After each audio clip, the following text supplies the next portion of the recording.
ನಮಸ್ಕಾರ ಸ್ನೇಹಿತರೆ. ಇಂದಿನ ವಿಡಿಯೋದಲ್ಲಿ ಕೂಷ್ಮಾಂಡ ದೀಪದ ಮಹತ್ವದ ಬಗ್ಗೆ ತಿಳಿಯೋಣ.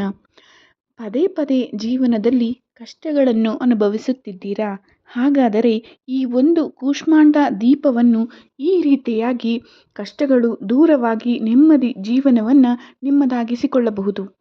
ನಿಮ್ಮ ದೈನಂದಿನ ಜೀವನದಲ್ಲಿ ಹಲವು ರೀತಿಯಾದಂತಹ ಸಮಸ್ಯೆಗಳು ಎದುರಾಗುತ್ತಾ ಇರುತ್ತದೆ.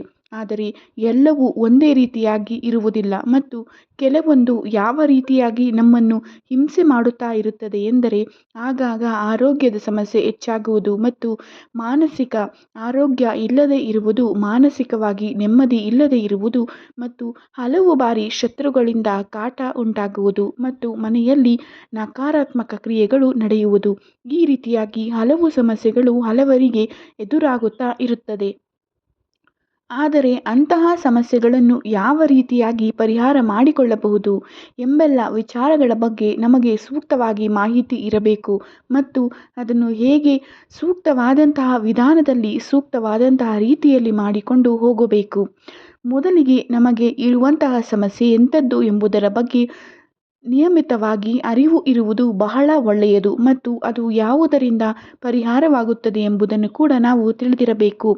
ಇನ್ನು ಜೀವನದಲ್ಲಿ ಈ ರೀತಿಯಾಗಿ ಸಮಸ್ಯೆಗಳು ಎದುರಾದಾಗ ಕೂಷ್ಮಾಂಡ ದೀಪವನ್ನು ಬೆಳಗುವುದು ಉತ್ತಮ ಎಂದು ಅನೇಕರು ಹೇಳುತ್ತಾರೆ.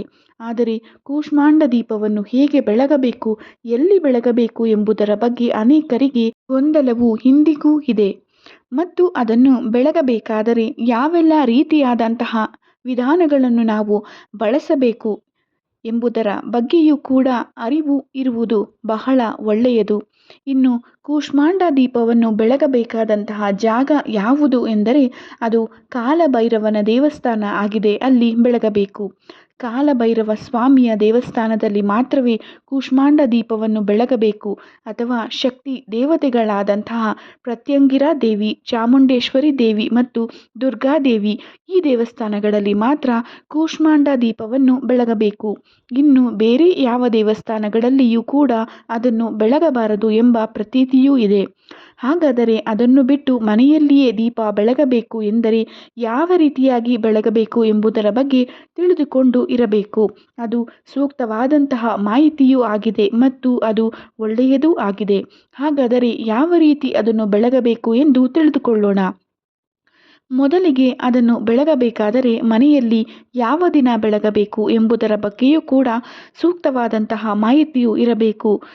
ಅದನ್ನು ಬೆಳಗಬೇಕಾದರೆ ಮಂಗಳವಾರ ಅಥವಾ ಅಷ್ಟಮಿ ಅಥವಾ ಅಮಾವಾಸ್ಯೆಯ ದಿನದಂದು ಬೆಳಗಬೇಕು. ಅದು ಒಳ್ಳೆಯ ಲಾಭವನ್ನು ತಂದುಕೊಡುತ್ತದೆ. ಹೇಗೆ ಬೆಳಗಬೇಕು ಎಂದರೆ ಬೂದುಗುಂಬಳಕಾಯಿಯನ್ನು ತೆಗೆದುಕೊಂಡು ಮೊದಲಿಗೆ ಅದನ್ನು 2 ಭಾಗವಾಗಿ ಮಾಡಿ, ಅಂದರೆ ಅದು ದೀಪವಾಗಿ ಕಾಣುವ ರೀತಿಯಲ್ಲಿ 2 ಭಾಗವಾಗಿ ಕತ್ತರಿಸಿ, ನಂತರ ಅದರಲ್ಲಿ ಇರುವಂತಹ ಅದರ ಅಂಶ ಅಂದರೆ ಅದರಲ್ಲಿ ಇರುವಂತಹ ಎಲ್ಲ ತಿರುಳನ್ನು ತೆಗೆದು ಬಿಡಬೇಕು. ನಂತರ ಅದಕ್ಕೆ ಪೂರ್ತಿಯಾಗಿ ಅರಿಶಿನವನ್ನು ಸವರಿ, ನಂತರ ಅದಕ್ಕೆ ಕುಂಕುಮದ ಬೊಟ್ಟುಗಳನ್ನು ಇಟ್ಟು, ನಂತರ ಅದಕ್ಕೆ ಬಳಸುವಂತಹ ಎಣ್ಣೆಯೂ ಕೂಡ ಬೇರೆಯದ್ದು ಆಗಿದೆ. ಯಾವುದು? ಅದು ಅಷ್ಟಮೂಲ ಎಣ್ಣೆ, ಅಂದರೆ 8 ತರಹದ ಎಣ್ಣೆಯ ಮಿಶ್ರಿತವನ್ನು ಕರೆಯಲಾಗುತ್ತದೆ. ಅದೇ ರೀತಿಯಾದಂತಹ ಎಣ್ಣೆಯನ್ನು ಹಾಕಿ, ಇನ್ನು ಅದಕ್ಕೆ ಹಾಕುವಂತಹ ಬತ್ತಿಯೂ ಕೂಡ ಬಾಳೆ ತಿರುಳಿನಿಂದ ಮಾಡಿರುವಂತಹ ಬತ್ತಿ ಆಗಿರುವುದು ಇನ್ನೂ ಬಹಳ ಒಳ್ಳೆಯದು. ಹಾಗಾಗಿ ಅಂತಹ ದೀಪವನ್ನು ನಾವು ಮನೆಯ ಮುಂಭಾಗದಲ್ಲಿ ಸರಿಯಾಗಿ ದ್ವಾರದ ಮಧ್ಯದಲ್ಲಿ ಬೆಳಗುವುದು ಬಹಳ ಒಳ್ಳೆಯದು ಮತ್ತು ಒಳ್ಳೆಯ ವಿಧಾನದಂತಹ ಫಲಿತಾಂಶವನ್ನು ತಂದುಕೊಡುತ್ತದೆ. ಕೂಷ್ಮಾಂಡ ದೀಪವನ್ನು ಬೆಳಗಿಸುವುದು ಸಕಾರಾತ್ಮಕ ಫಲಿತಾಂಶಗಳನ್ನು ತರುತ್ತದೆ ಎಂದು ನಂಬಲಾಗಿದೆ. ಅದನ್ನು ನಂಬಿಕೆ, ಗೌರವ ಮತ್ತು ಅದಕ್ಕೆ ಸಂಬಂಧಿಸಿದಂಥ ಧಾರ್ಮಿಕ ಸಂಪ್ರದಾಯಗಳಿಗೆ ಗೌರವದಿಂದ ಸಮರ್ಪಿಸಬೇಕು ಎಂದು ಗಮನಿಸುವುದು ಬಹಳ ಮುಖ್ಯ. ಗೊತ್ತುಪಡಿಸಿದ ಪೂಜಾ ಸ್ಥಳಗಳಲ್ಲಿ ಅಥವಾ ಶಕ್ತಿ ದೇವತೆಗಳಿಗೆ ಸಮರ್ಪಿತವಾದ ದೇವಾಲಯಗಳಲ್ಲಿ ಮಾತ್ರ ದೀಪವನ್ನು ಬೆಳಗಿಸಬೇಕು. ಅಂತಹ ಸಂದರ್ಭದಲ್ಲಿ ಅಥವಾ ಆಚರಣೆಗಳಲ್ಲಿ ತೊಡಗಿಸಿಕೊಳ್ಳುವಾಗ ವ್ಯಕ್ತಿಗಳು ಸ್ಥಳೀಯ ಪದ್ಧತಿಗಳು, ನಿಯಮಗಳು ಮತ್ತು ದೇವಾಲಯದ ಮಾರ್ಗಸೂಚಿಗಳನ್ನು ದಯವಿಟ್ಟು ಅನುಸರಿಸಬೇಕು. ಕೂಷ್ಮಾಂಡ ದೀಪವು ಹೆಚ್ಚಾಗಿ ನಕಾರಾತ್ಮಕ ಶಕ್ತಿಗಳನ್ನು ನಿವಾರಿಸಲು, ಶುಭ ಕಾರ್ಯಗಳಿಗೆ ಮೊದಲ ದೀಪ ಹಚ್ಚಲು ಮತ್ತು ದುಷ್ಟಶಕ್ತಿಗಳಿಂದ ರಕ್ಷಣೆಯನ್ನು ಪಡೆಯಲು ಹಾಗೂ ಆಧ್ಯಾತ್ಮಿಕ ಶುದ್ಧೀಕರಣಕ್ಕಾಗಿ ಬಳಸುತ್ತಾರೆ. ವಿಶೇಷವಾಗಿ ಹಬ್ಬಗಳು ಮತ್ತು ಹಳ್ಳಿಗಳಲ್ಲಿನ ಸಾಂಪ್ರದಾಯಿಕ ಆಚರಣೆಗಳಲ್ಲಿ ಇದರ ಮಹತ್ವವಿದೆ. ಬೂದುಗುಂಬಳಕಾಯಿಯು ನಕಾರಾತ್ಮಕ ಶಕ್ತಿಗಳನ್ನು ಹೀರಿಕೊಳ್ಳುವ ಶಕ್ತಿಯನ್ನು ಹೊಂದಿದೆ ಎಂದು ನಂಬಲಾಗಿದೆ.